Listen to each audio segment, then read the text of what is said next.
Good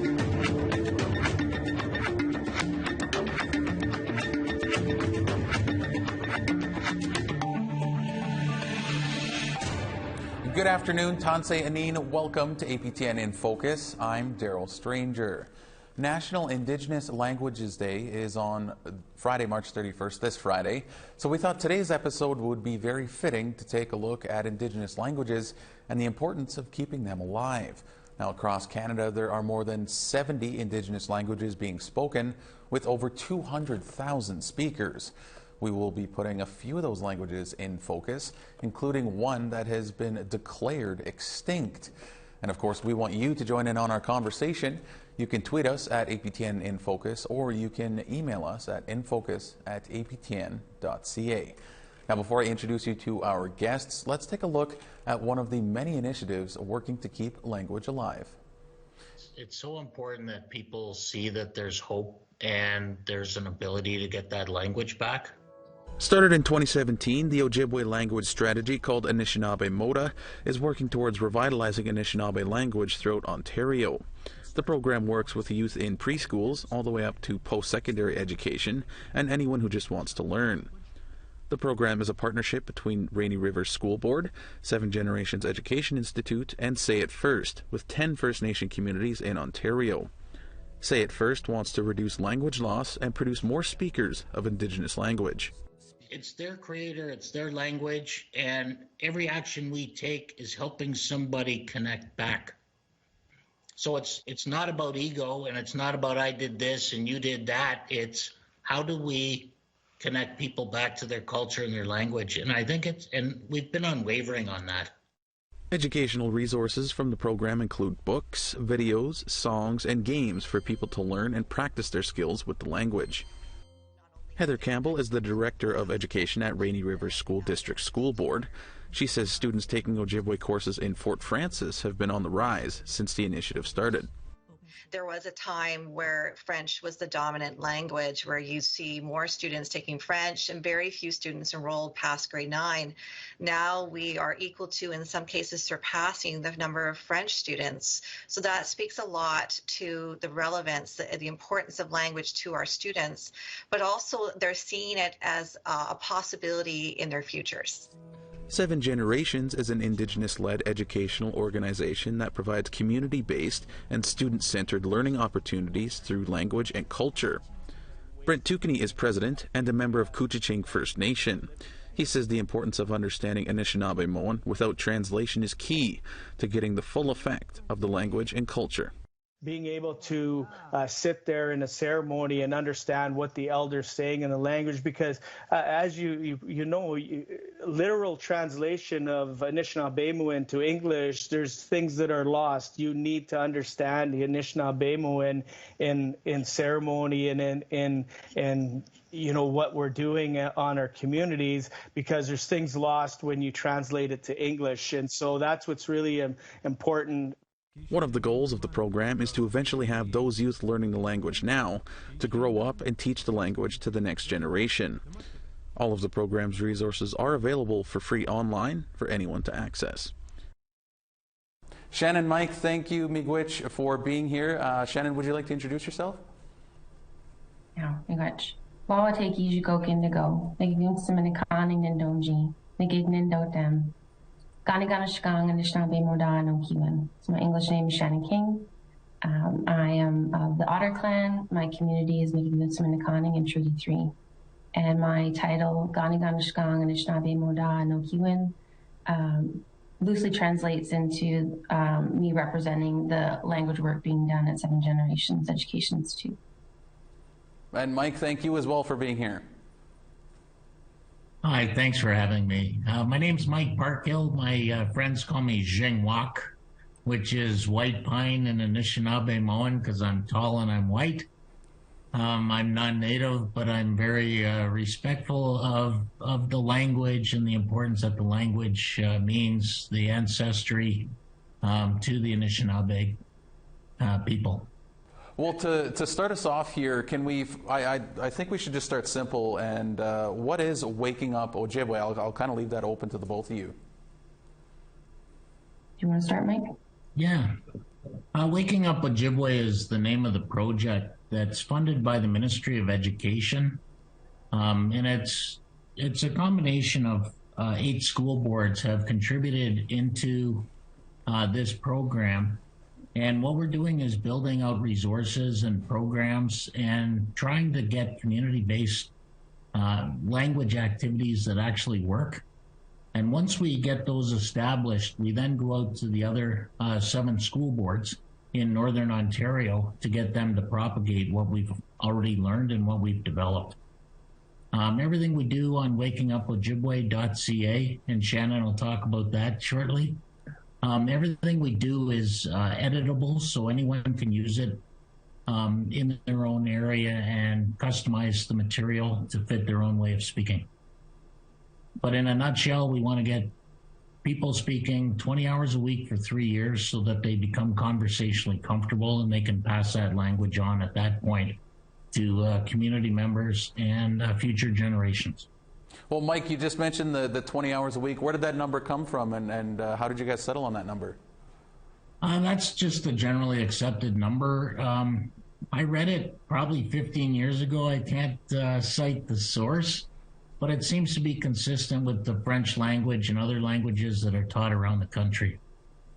Well, and Shannon, I'll jump to you here. How and when did this idea come up for the program, and who can use your resources? Well, I was brought on in 2017.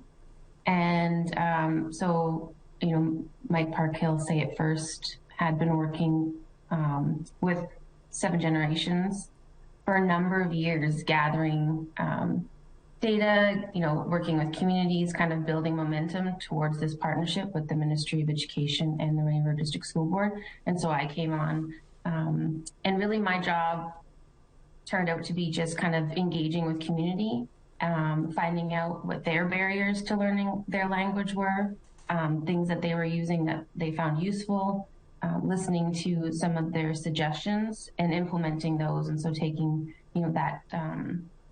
that feedback from the community, from the educators, met with elders, youth, leadership, and families, just listening to what they felt might help them in their language learning journey, and then applying that into their programming. And now, again, this question is could be open to either of you. Why is this program so important, one? And then maybe a second part is, why is it so important in general that we keep Indigenous languages alive? I'm going to default to Shannon on that one. I think programs like this that are centered around reclaiming our own language are very important. There's a healing process when reclaiming our language. So many things that were done intentionally and unintentionally to take the language away. And so it's an empowering and decolonizing for those who are actively trying to do that, movement and activity that you can do to really get to know who you are. Also, learning any language, but your own language, helps connect you back to that worldview. So now you get to see the world through our ancestors' eyes. You know what I mean? There are a lot of ways that our language interacts with the world around us that isn't the same as English, right? So then it changes your worldview, and then it changes your approach to the world ahead of you. And Mike, I know I done a story, we were talking off camera, I done the story a couple of years ago originally, and it's been a few years since then. So I wanted to ask you, what sort of changed or expanded maybe in the few years since the story aired, and what sort of resources have you guys added, if you will, to the program? All right, thanks. We continue to build out language kits, and it's called scaffolded learning. So if we learn something in grade 2, in grade 3 we take what we learned in grade 2 and we can expand on it and just continue to expand as time goes on. That's been an important change, because when we first talked, we just were putting up as much content as we could because there was such a lack of content. But now we've actually got a strategy, a pedagogical strategy around releasing it. And we've got teacher that's working on our team, Carissa Copenis. She's making sure that everything is going to be used in a classroom. We can't force anyone to use our material, but we do have 85 teachers that have signed up and are now learning it and using our material on a daily basis. And this goes from like Toronto District School Board, Grand Erie. We've got some in the U.S. and the 8 northern school districts, York Region District School Board. There's a lot of people now that are using it that didn't have access to that information. The average language teacher spends about 2.3 hours a day creating their own content for the next day's lessons. And what we're trying to do is ease that burden on those teachers to attract teachers to come into the profession that are speakers. And we also want the ones that are there to be satisfied with their work and not, chewed up and spit out sort of thing. So we want them to continue working, and this is how we're doing it. We're trying to give them their 2.3 hours a day back. So then we've also, sorry, I'm going to interrupt you.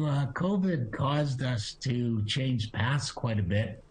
A lot of our programming up until COVID was face-to-face, and then COVID presented that opportunity. And I hate calling it an opportunity because so many people had to perish and suffer as a result. But we ended up creating a learning platform that we just launched at the end of January. And it's very kinesthetic learning. So if you can see it, touch it, taste it, feel it, or hear it, you can learn it better. So we've got a lot of components built in, like text to speech, so we can actually type in words and the computer will speak back to you. We had to program an avatar, 37 different mouth placements to accommodate the Anishinaabe Moan language. So now we've got the text-to-speech integrated to an avatar, so somebody can actually start, I'd say within 3 months, they can start making skits of different avatars speaking to each other, and then they can learn the language through watching people speak. So we're just continuing to enhance that. This learning platform I'm talking about was developed by second language speakers. It's like everything Shannon and I do, it's all community-driven. We went to second language students and said, what do you need? And they said, we need a second language speaker teaching us because they say all the words and all the sounds, and a first speaker sometimes glides words together and it confuses us. So we had a bunch of second language speakers that came out of our adult Anishinaabe Moan class. They do about 30 hours a week for 3 years. We hired the best of that class, and they've developed this learning platform. So the order in which you learn word parts, how you learn them, all the messages that go, as Shannon talked about with the worldview, all that is built into the learning software. But the most important thing is there's no right way or wrong way to speak, because I think in the past there's been failure, people hanging on to words or their dialect. And we're just teaching one dialect, but we're giving everyone the opportunity to customize it in their own way of speaking in their own communities or households. Well, that sounds super cool and super awesome and a great resource to have for so many people. Shannon, I'll come to you, and maybe is there plans for, I don't know if expand is the right word, but where do you guys see this going in the future? So Mike mentioned hiring some learners from the last cohort. And so there's a program that incentivizes adults to learn language and in hopes to connect them back with their language and maybe they want to continue a path or a career. A lot of the programs that we have are geared towards lifelong learning. Start from high school, we work with families. There's lots of different ways we try to incentivize learning, help lessen the burden of living in a Western world while learning language. And so my hope is that we continue this momentum and it now gets taught in our schools right from kindergarten all the way, giving that opportunity into high school and then back into our homes. And so that there's more spaces and places that we hear language that we can practice. And, Mike had mentioned second language learners.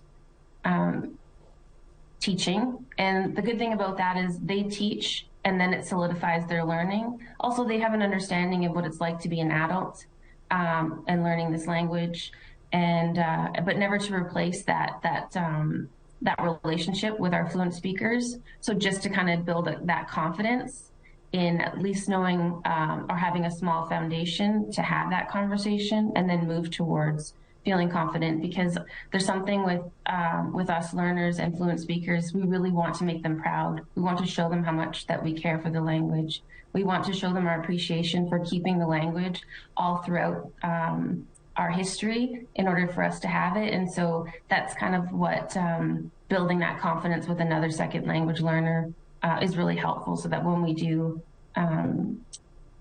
approach a fluent speaker, if we're feeling a little anxious, because as adults too, we have a hard time making mistakes, and so they pull that with us. So that's my goal, like that's my long term, is that they're not just programs anymore, they're actual environments and situations and homes that have language, and that we open our people's eyes up into the world of language learning. They're a very helpful, humble, loving group of people who are really just dedicating their lives to honoring the hard work and resilience of our ancestors in keeping our language and keeping our knowledge within that language. Well, it's really well said, Shannon. And just before we let the two of you go, everything is completely free online, right? I just wanted to make sure that our audience knew that. That's completely free online? Yeah, so wakingupojibwe.ca is our website, and so that's where we have books that you can print off. There's read-along videos with the books, all read by a fluent speaker and Anishinaabemowin. We have language kits, as Mike had mentioned, and within those kits there are teacher tools, so a learning toolkit, but also feel free to use those resources in any way. And the other part about alleviating some of those extra hours for teachers is that we really appreciate feedback. So if a family has utilized a kit or has tried to utilize a kit and they want to provide us with feedback, we're really receptive and welcoming to that. And we've had other nations ask to use our resources in their languages, and we're really grateful that they were able to find some use in that as well. Well, that all sounds super encouraging, and the work you guys do is just amazing work. So again, what you guys do is just great, and we'll have to leave it there. But Shannon, Mike, thank you guys so much for joining us, Miigwech, and I hope we can chat again soon. Miigwech, Daryl. Miigwech, Daryl. All right, we have to pause for a brief moment here on APTN in Focus. When we come back, we'll speak with a team working to bring back a language that has been declared extinct for decades. Join our conversation now. Like us on Facebook on our APTN News page, follow or tweet us at APTN in Focus, and send your thoughts to infocus@aptn.ca.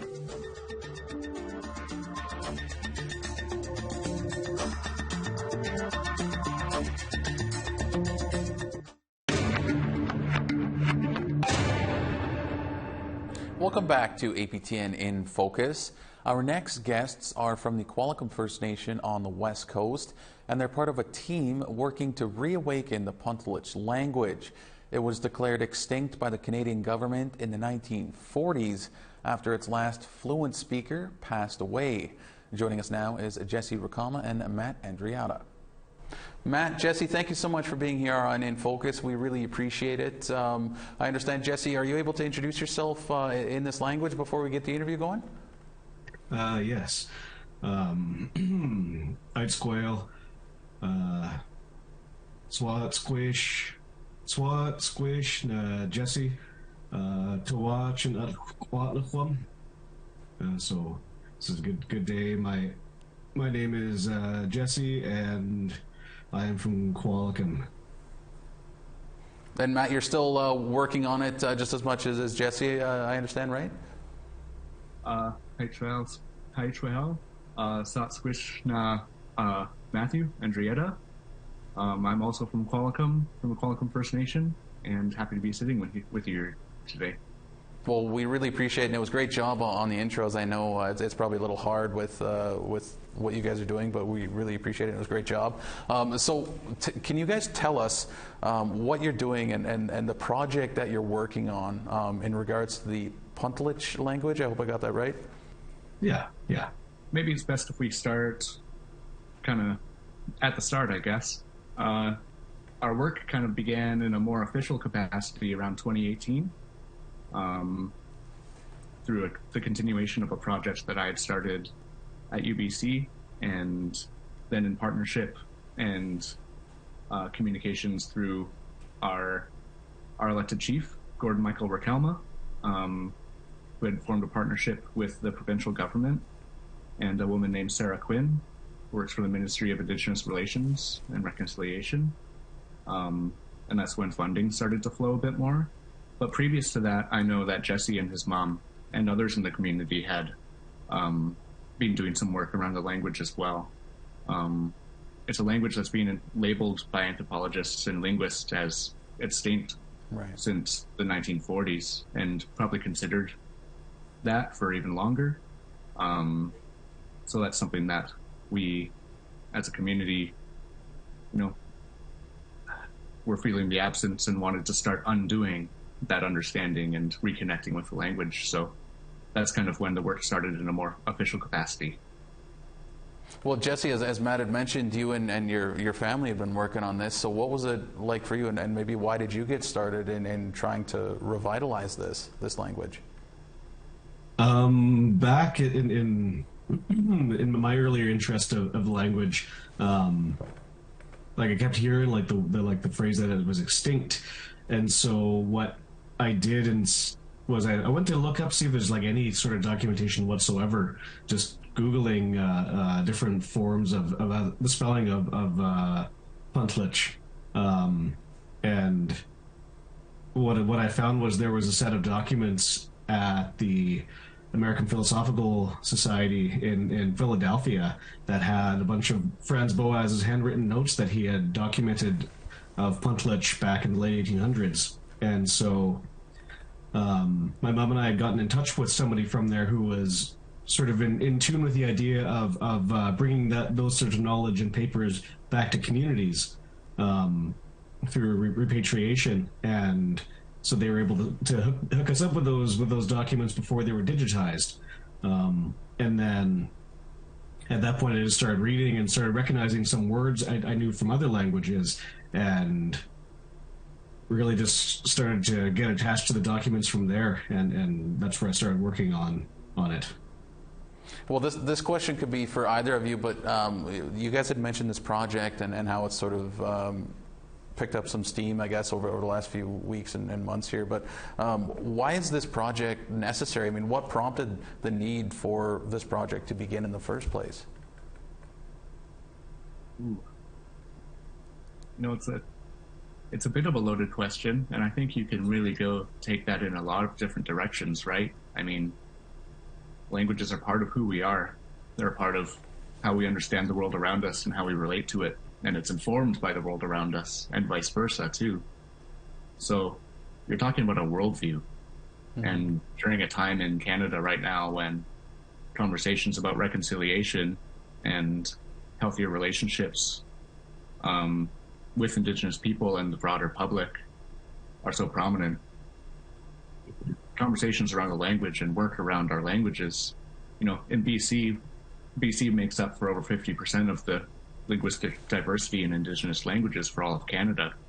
So to have those conversations, you have to include language as well, because when you're including language, you're including our worldviews, you're including healing from the absence of that language too, which is something that I think Jesse can speak to as well, because that's realistically a really big goal of our work here, is to begin and keep healing from that absence, and also recognizing why that language isn't there anymore in the same way that it once was too.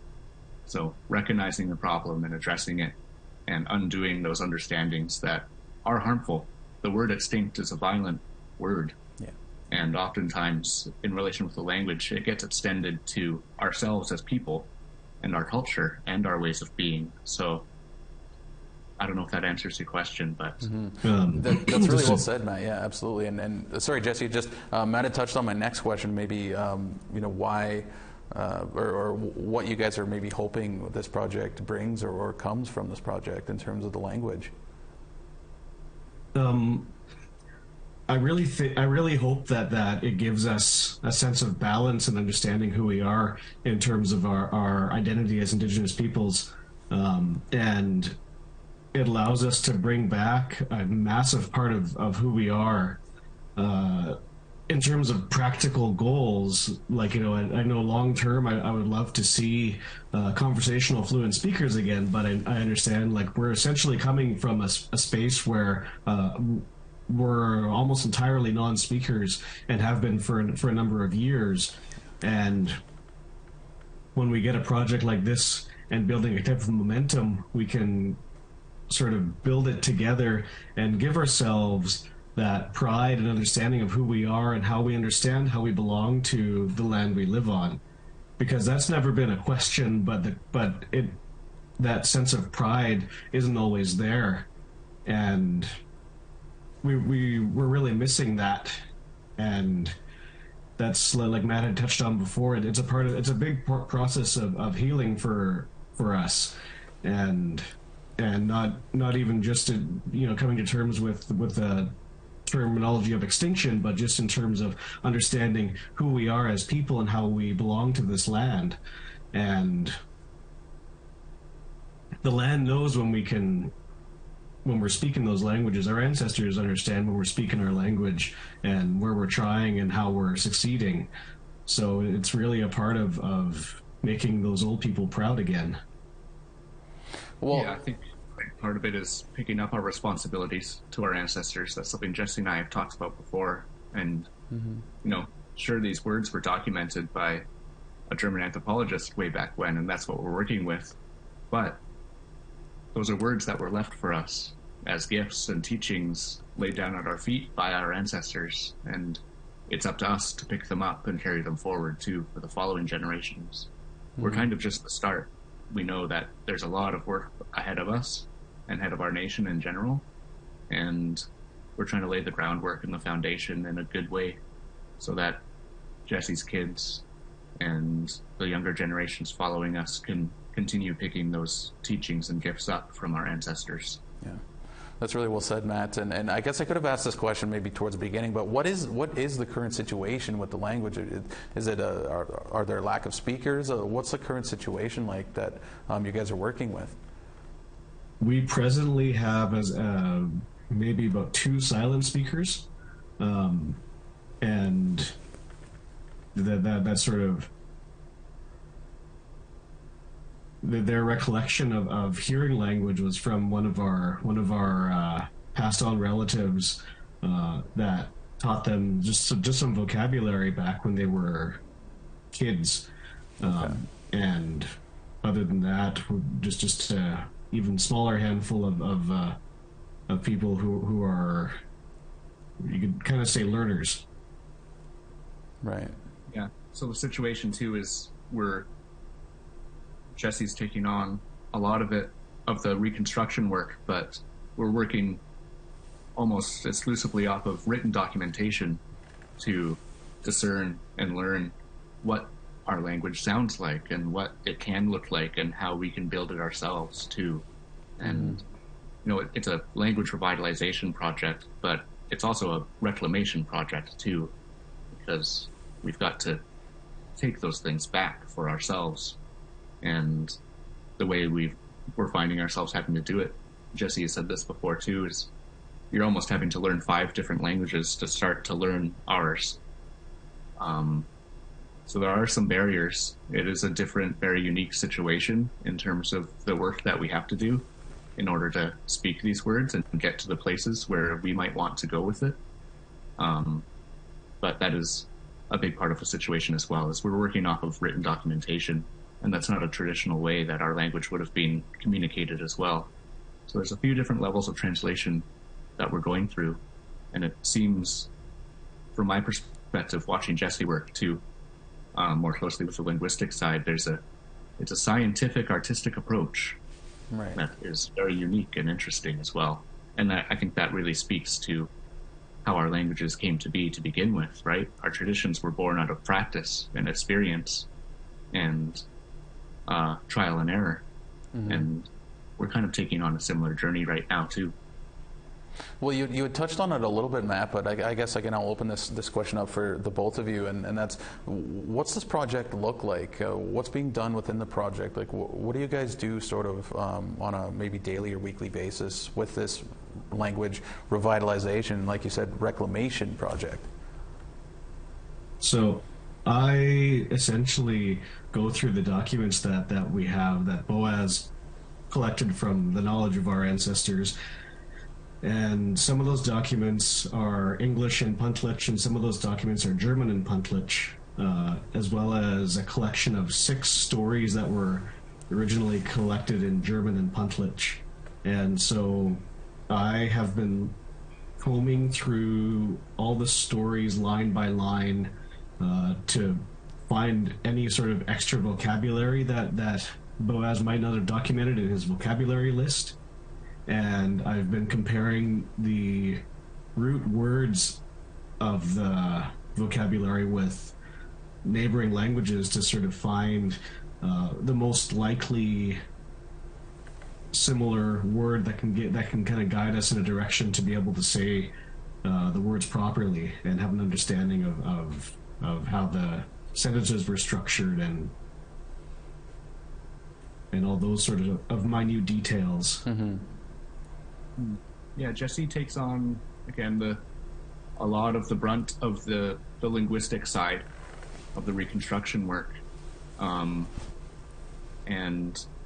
I have found myself kind of working 2 different projects at the same time that are very interwoven, because we were finding through our language work, which is what we started with exclusively, you can have a language project, you can start bringing this language back to our community, but there's so many different other levels that have to go along with the language and that have to be addressed. So that's, culture, history, there's levels of shame, there's levels of trauma in relation with these conversations and our language within our community and why we don't have it anymore. And all of Canada is learning more and more every day those reasons and the violent efforts that it took to extinguish things like this, or attempt to extinguish them. So my side of the work has been also to look into and bring to light more historical contexts and understandings and cultural contexts from within our own community and from written documentations as well. Well, Matt, Jesse, we really appreciate you guys coming on and updating us on the incredible work. I mean, I just find this fascinating that there's basically nobody speaking this language, and you guys are just going off of, you said, German and Puntlich. So it's just incredible work. And thank you so much for coming on and updating us. And we'll have to get an update from you guys a little down the road with this project and see where things are at. So thanks so much for this, guys. Thank you for having us. Yeah, thank you very much. Across Canada, there's an estimated 70 Indigenous languages, but 2/3 are considered endangered. Inuktitut is one of them. Our reporter Charlotte Moore-Jacobs takes a look at how the community of Kugluktuk, Nunavut is fighting to revitalize their native tongue.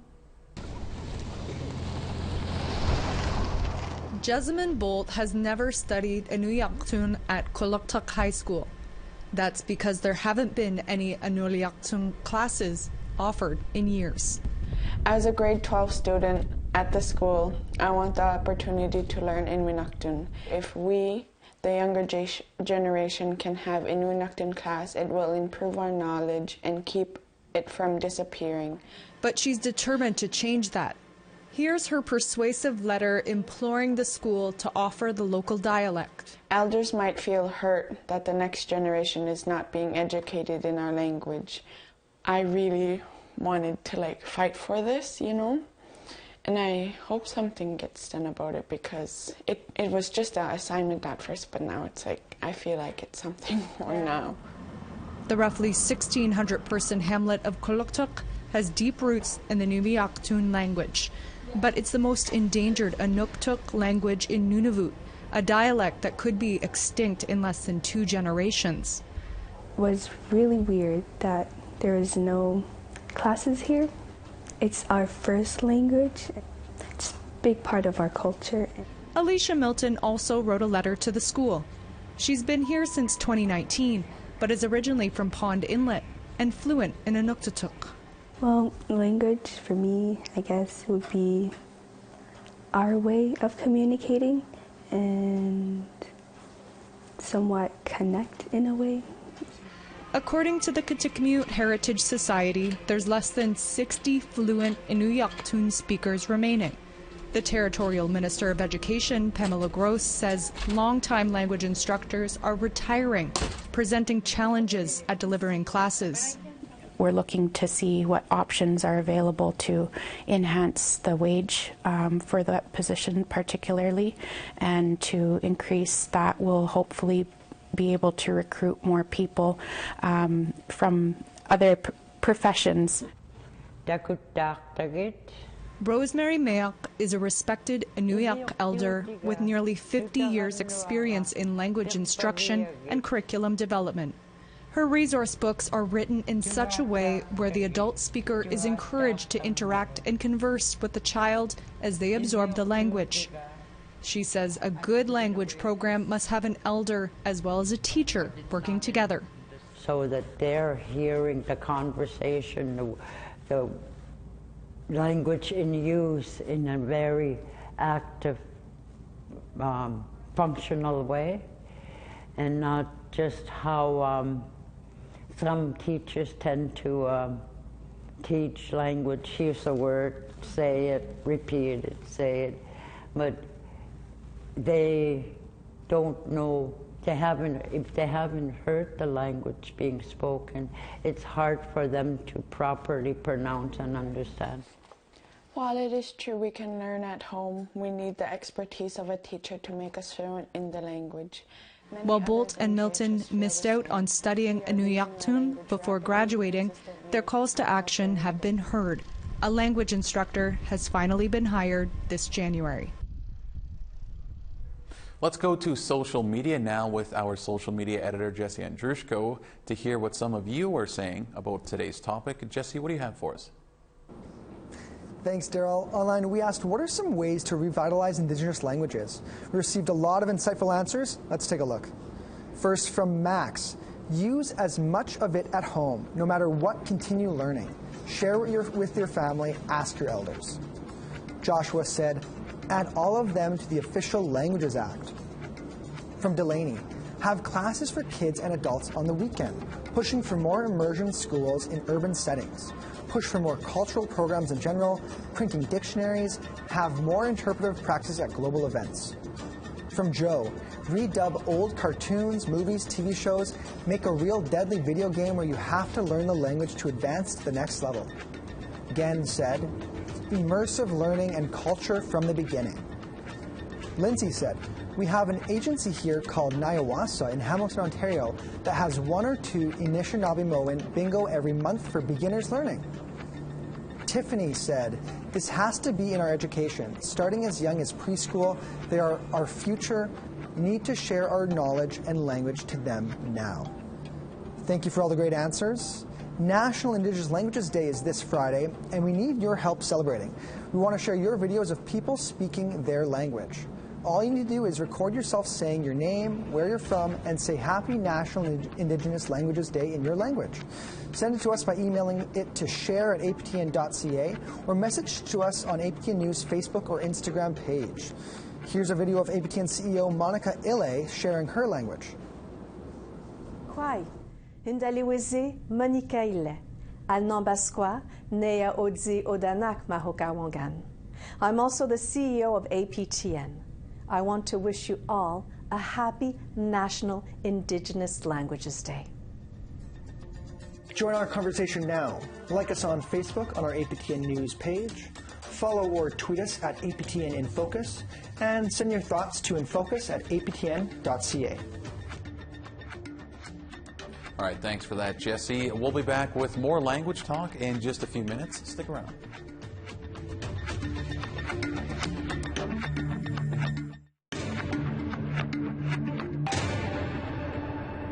Welcome back to APTN in Focus. Now joining us is Kim Halcrow. She's a teacher based in northern Manitoba and has been teaching the Cree language there for 7 years. She tells us a little bit of how she likes to add her own way of teaching into the lessons. Kim, hello, Tansei Anin. Thank you so much for joining us here on APTN in Focus. Now, before we begin, would you like to introduce yourself for our audience? Hi, Tansei Kim Halcrow Nisnigasun. Kinasel sitik ni nosje, Gila Manitoba, Newigan Megots, Tatoscano ta Gillam School. Kiskanoma kawasak inanimawin o ta grades nursery to grade 6. Sagegats depagok aski uta Tatoscan, Kiskanoma kawasak inanimawin. Well, that's so great to hear, Kim, and we'll start with you teaching Cree. I'd love to know how long have you been teaching Cree for? This is my 7th year teaching up here in Gila, Manitoba. So our school is very diverse, and I started with grades 2 to 8, and it was a little hard for 7 and 8s because I'm not really, I don't have a degree in education, but I do speak the language because on my resume I wrote speak Cree, right? And then when the job came about, I went as an interview for education assistant. I have my certificate on that. I was an education assistant for almost 13 years.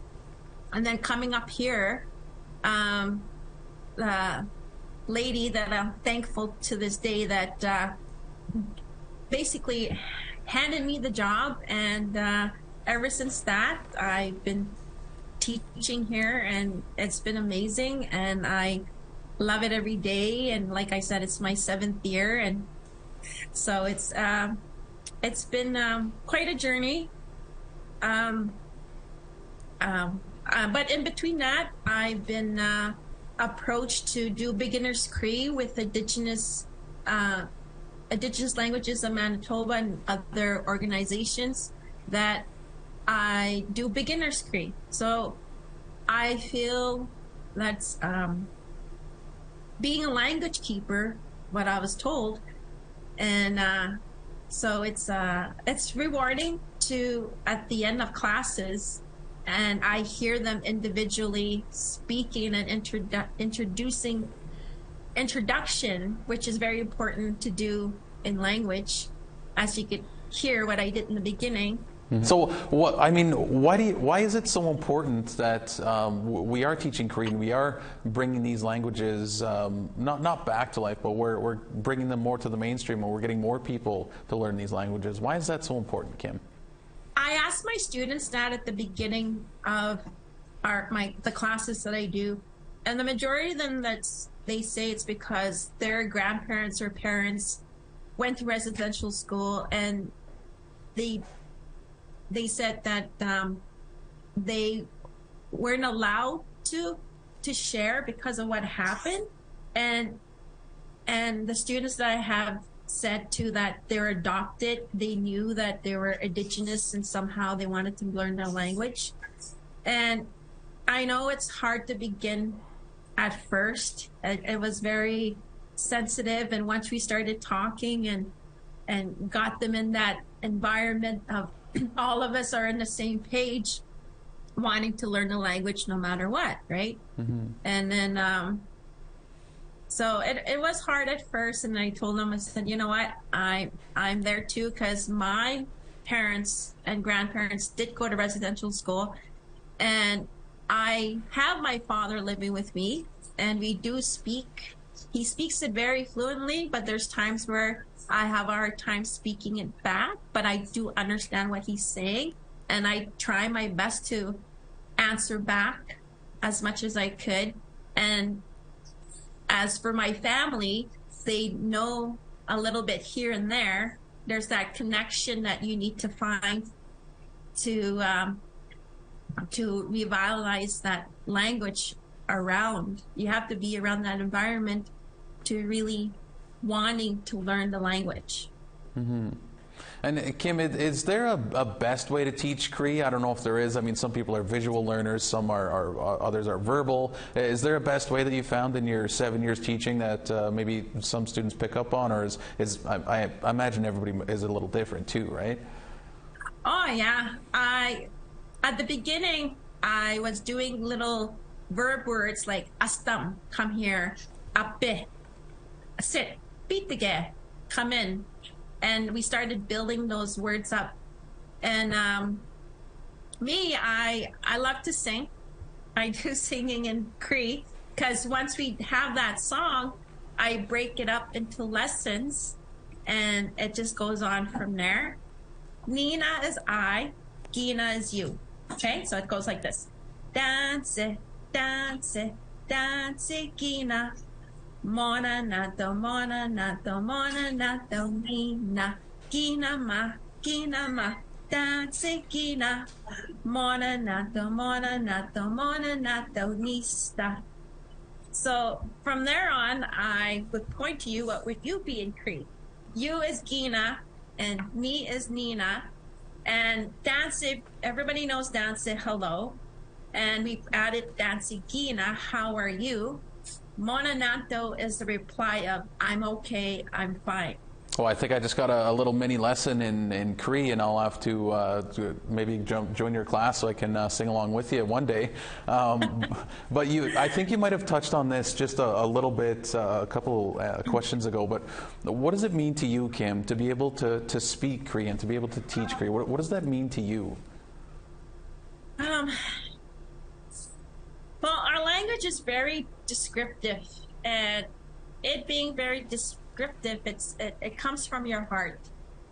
And teaching a word here and there, it means a lot. Like what I just did with the song, that means a lot to me because it opens a lot of dialogue. And not only that, like what has happened in the past, I feel I'm obligated, like I'm important, I'm a language keeper, that I need to keep this going, because like this is my 7th year teaching the language, and it has to start from somewhere. Does that make sense? Mm-hmm, yeah. And then not only that, today, like it's hard work today to revitalize the language, because now me growing up learning the language, it was around me, it was always spoken. I wasn't given a book or a paper. I think that's why sometimes I still have a hard time writing and reading, but I'm teaching that myself. I could speak it if somebody tells me that what I need to know and learn, because growing up, that's what my parents spoke to me all the time in the language. Kim, what made you wanna teach Cree? What made you want to teach Cree? This is kind of a sensitive question, because I did not realize how our language was so close to being not taught or spoken because of residential school, and that what has happened to our parents and great grandparents.